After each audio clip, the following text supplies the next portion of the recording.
the screen share? Yeah, I can see. Yeah, I see it. All right, those are your good gorditas from the day. So this is the fifth good gorditas, will most likely be the last. We will, of course, be available on demand, as I'll send the video recording after this meeting. If you want to book any time directly, Francisco, who is on the call, can help you out with any questions. We're just going to start out today with just some very quick headlines about what's happening. A few organizations participated in a design session about a mobile-based version of the form that is now ready in terms of a mobile responsive form. So as we've been hearing, if shelter in place is going to continue to get lifted, there are some organizations that would like to go out into the field, whether it's at a factory, a car wash, or a place of work, or potentially to people's homes directly. Carrying a laptop, it's not super convenient. So the form will be, by this weekend, mobile responsive. So you can essentially take the form in on your mobile device. In addition to that, we have seen a lot more forms. We had triple the number of forms this past week than in previous weeks. So there are more and more organizations using it to continue the adoption and ensure things can be added quickly. There are going to be fewer required fields. The form fields shown there are no longer going to be required to hopefully speed intake. We're hearing it takes about 10 minutes per form to fill out. Hopefully this will be able to shave off some minutes. And those are the updates that are coming out. So by this weekend, the mobile responsive version of the form will be ready in both Spanish and English, of course, and then we'll have far fewer fields. Those are the updates. There's really no demo planned for today. It's meant for Q&A. I'm going to just see, I think it's really just Kateri or Floor. Do you have any questions or any thoughts about what was presented, or have any questions about outside of this? I actually don't think so. The one I just finished watching the cast from last meeting, and it actually answered all of my questions, but I've never been to one officially, so I thought I'd still drop by. Great. And Posey's here, or Jeff. I mean, do you have any questions because we did an enablement sessions. We'll continue those. Most likely they're not going to be live because people can just digest them easier. But do you have any questions from what was shown last time? I think one question I had was about the weekly reporting, which was, do we have to weekly report? We have a lot of forms, but we haven't moved any money yet because we're still waiting on that end. So should we be weekly reporting if no money has moved? And that might be more of a question for Harmony. Go ahead. I don't know the answer. So you're absolutely right. That would be more of a question for Harmony. However, the ask was the 4 questions that are on the weekly form were how many people served, how many households served, how much money moved, right? So if you report a 0, I think that's fine too. It's better that they know explicitly than no reports. And then my other question is, we have a lot of different folks filling out the forms with people across different orgs. And so it's definitely possible that, hold on one second.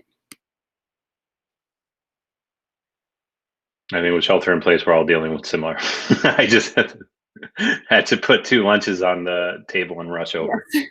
Sorry, duplicate applications. So it's unlikely that we would see duplicate applications, but it is possible because folks are working across, the same community. And so I'm wondering if there's a way to screen for that in the application. So the short answer is yes and no. I've discovered over the last week, I'll wait for her. I've discovered last week that some people are using different definitions of duplicate. So, for example, some people are allowing the same address to be used twice because there are in fact 2 different families living in the same address. Some people are saying, no, we want 1 application per physical address, therefore that counts as a dupe. Some people are using fake names on purpose, so they're purposely duping out fake names. So there's not an easy way for sure to say, hey, this is in fact a dupe. One easy way to do would be to use the list view functionality that I showed last time and just sort by address. And if you scroll past something that looks suspiciously close, that's probably a good indication. I know that's not, yeah, it's not efficient, but it's kind of the easy way. Yeah. And it's a good question because we started over the past 2 weeks alongside GSIR looking at the data that's coming in now that we're over 1,000, both on aggregate and individual. Aggregate meaning some organizations just send a very high level. There is definitely some data cleaning that will need to be done, and there will be an email sent about that in the next week, or at least things to watch out for during the weekly entry. I think most people that probably attend these calls are a little bit more up to speed, so they are fine, but there will be a notification about data and making sure we're seeing things like the number of individuals complete are one-to-one to the number of households. That can't be true. The number of households has to be less than the number of individuals. There's, by and large, most organizations are putting in things correctly. There are some places to improve, and there'll be a notification about that sent, I believe, from GSIR in the next week. Flor, I saw you go off mute. Did you have a question? Yeah. I had actually maybe a few, but I did want to ask about, would there be any problem if there are more than 2 or 3 people to one address, even though they are? There wouldn't be. Would be issues. We're not blocking them. No. Okay. And then, thank you. And then I wanted to ask about the reporting. So the reporting, my understanding of it was that the weekly reporting was going through the mobile pathways, right? As long as we put all the information in there, that goes directly to GSIR, and then they will have the information. Do I have to, because I haven't, send an extra like email with the updates, or that's, because my understanding was that that covers everything? That direction, understand. That's obviously the intention. I think you may have received a message over the last few weeks to say, hey, even if you're using the Camino application, to please quickly do a guesswork, so that, say, for example, if you're behind in data entry, use the weekly aggregate report as a way to inform GSIR to say, yeah, I gave away $1,000, but I just haven't entered it yet. Got it. Okay. And then I had a question for the Camino application. In the new update, in the portion, in the first page, in the portion where it says primary source of income, and then on the bottom, other sources of income, before the other sources of income used to be, you could add something if you wanted to, but now it doesn't give you that option. Like, you have to add something. So I've been just putting the same as I do on the top than I do on the bottom. Is there a reason for that? Because it doesn't let me move forward in the application unless I choose something there, because now it's a requirement. Is that, so are you saying is price source of income a requirement, or are you saying actually, the one value that you want is not in there? Actually, Posey, I can answer this one because I've been in contact with Harmony about it. So the requirement is no longer there as of today. Oh, okay, got it. Okay, perfect. Yeah, those are my, and awesome. Last thing, thank you. Last thing, and I'm so sorry I have so many questions, but. That's right, that's what we're here for. There's no need to apologize. Thank you. How do I delete the any given application on mobile pathways? Okay, so there are 2 things you can do. Currently we don't allow the explicit delete of the application itself. What you can do is mark the application as being invalid. So there's an application status. That field, you can mark it invalid, and that will get things excluded. If they're worried about PII or personally identifiable information stored still, the delete function is available from the client page. So if you were to pull up that all clients, or if you search for a client, there's a delete checkbox. All you have to do is check that checkbox and press save, and that client is gone. Okay, great. Thank you. Yeah, we had somebody who changed their mind and they don't want to be a part. Yeah, thank you. Right. Yeah, and that, to me, that is probably the best way. This way we have a way to count that somebody changed their mind and, wasn't because they were declined, right?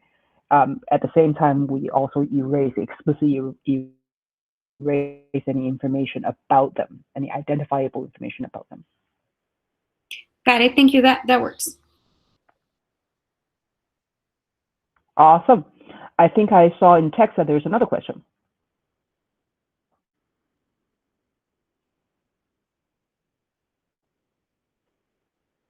Oh, just before we go to that next question, so I just wanted to show it on the screen share here. This is invalid here. Apologies, it took a little second to get that up, referring back. But yes, I did see. I'm not seeing the screen share though. Yeah, me neither. Oh. Is it there now? Nope. All right, third time is the charm. I did stop the screen share. And third time. Now it Seems should to be the there. charm. Got it. Application status here marked as invalid. Okay. Yeah. And Can you go back to like one step to like how you pulled that up? Because I was trying to pull one up at the same time and it didn't happen. Sure. So from the home screen, so this is when you first log into Camino, you'll see this link here called application forms. This is our test org. So basically called Monday Morning. I'm logged in as my fictional self of Edgar Allan Poe. These are all the applications that have been in. So you click on any of them. So let's just use Tommy Jenkins as an example. And there's a status field here. And you'll see a little pencil icon that you can just double click on. And it will allow you to make any changes, including the status or any other fields. Got it. Thank you. And to find and the when Posey search by name. Go ahead. And just referring to the different like list views, you can change how these appear, and clicking on them will shift, as she was mentioning, the address. So you can make those changes as was shown in the video last week. The easiest way you can also do it is to switch to Kanban view. And Bart, if you want to, yeah, there you go. And you can drag. Go for it. I'll just lead where I was. I just wanted to show where I clicked. This is my favorite view. You just drag and drop. You can just literally go from reviewing to rejected. And you can just, if there's any of these, especially, I don't know, Flora, you mentioned one, but if there are a couple people that backed out, you can just drag them over to invalid like that. And so that's this view from a table view to Kanban. And that makes it, I live and operate off Kanban as well. I think it is the best view. Perfect. But to get Kanban, you have to set up the lists. Like you have to save, because mine just shows as like a blank screen. Because you haven't done any applications yet, most likely. As soon as forms are created, or as soon as people fill out the applications, these will populate. There is a default list view. It's just if you want to adjust it or change it, you can do that here. But you probably are not seeing anything because no applications have been filled out for your organization. No, I have like 90 applications, but when I go into Kanban all applications, I see the like tabs at the top, but they're gray and there's nothing else that's visible. Could you screen share? Let me take a look at your account. Yeah. I'll log in from this end and take a look. Oh, Thank right. you. Yeah, actually, let's do that because we can. Just looking at the time, a few other people joined. We'll circle back to that, and Posey can log in as you. And Posey, if you want screen share back when you're ready to show that, please let me know. But I did want to recognize, hope I'm pronouncing this, Genevieve, or is that pronounced correctly? And you might be on mute. If you'd like, I did see on chat you requested a question. You could also chat the question.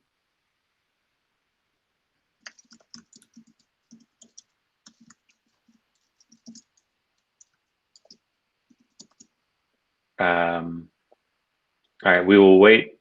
Oh, there she is. We have created a similar Google form.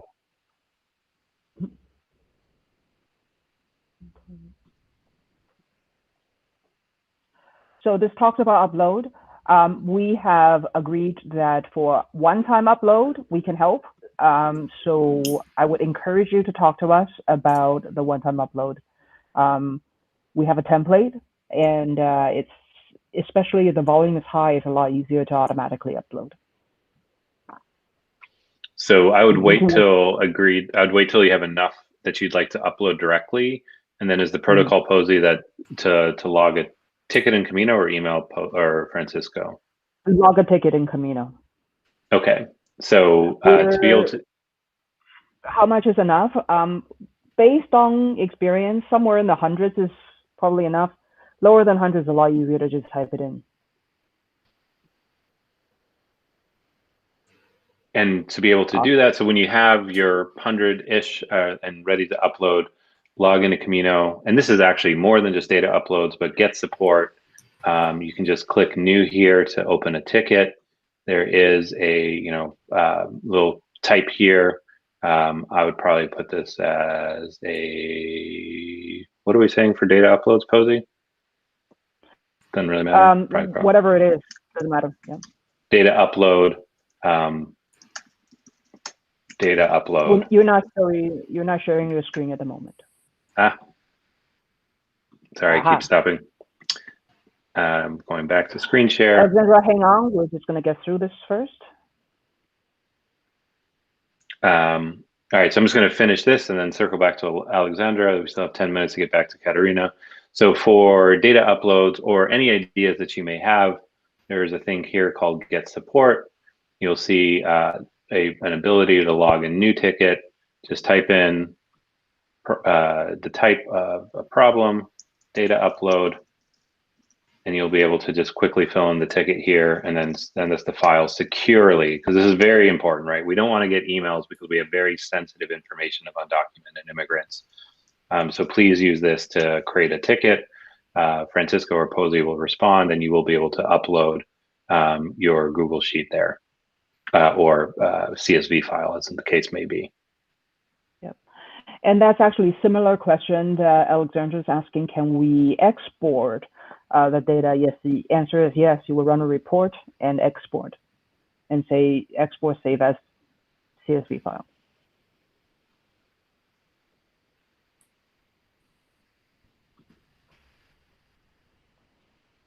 Does that make sense, Alexandra?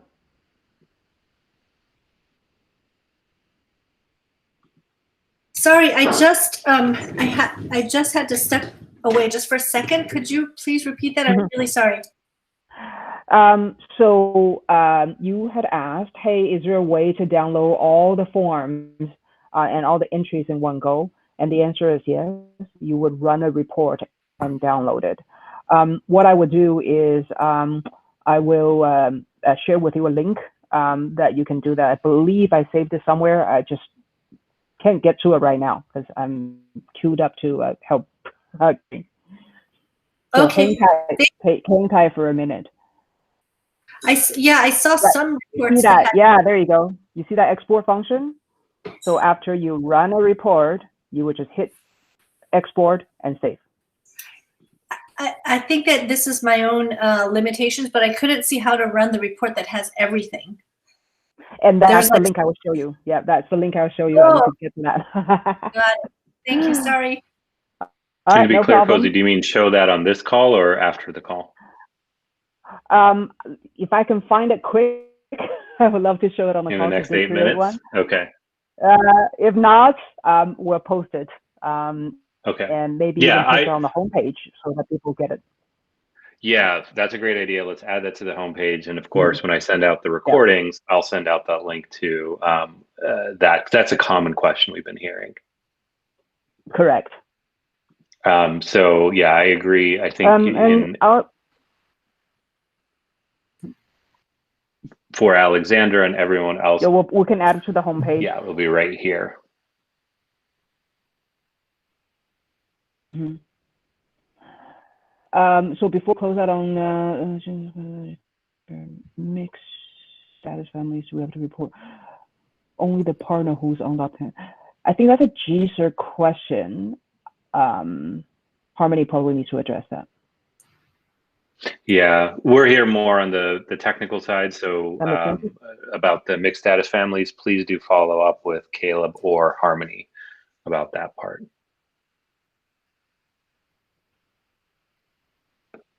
Okay, perfect. If you want to stop sharing, I will share my screen for a second. Actually, before I do that, Kateri, do you mind if I share your screen? Because I see data. You see the same thing.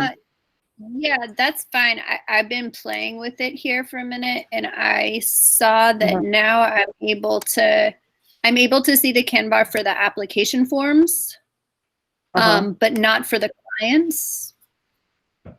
Because your client's very first default view is recently viewed. So if you were to drag that. So if I go all users, it says in order for this all clients to load. I think that there's maybe just a little confusion on the how it's organized, but basically you won't see the application forms on the client tab. You'll only see the application forms on the application tab. Okay. Yeah, that's it. So if you want to see that Kanban view, yeah. And that's precisely it. There's nothing to group by, right? When you're going by clients or status group by, yeah. So using company will be meaningful on the application forms tab than the my company. So then we're on the same page, seeing the right data. Okay, got it. Thank you so much. All right.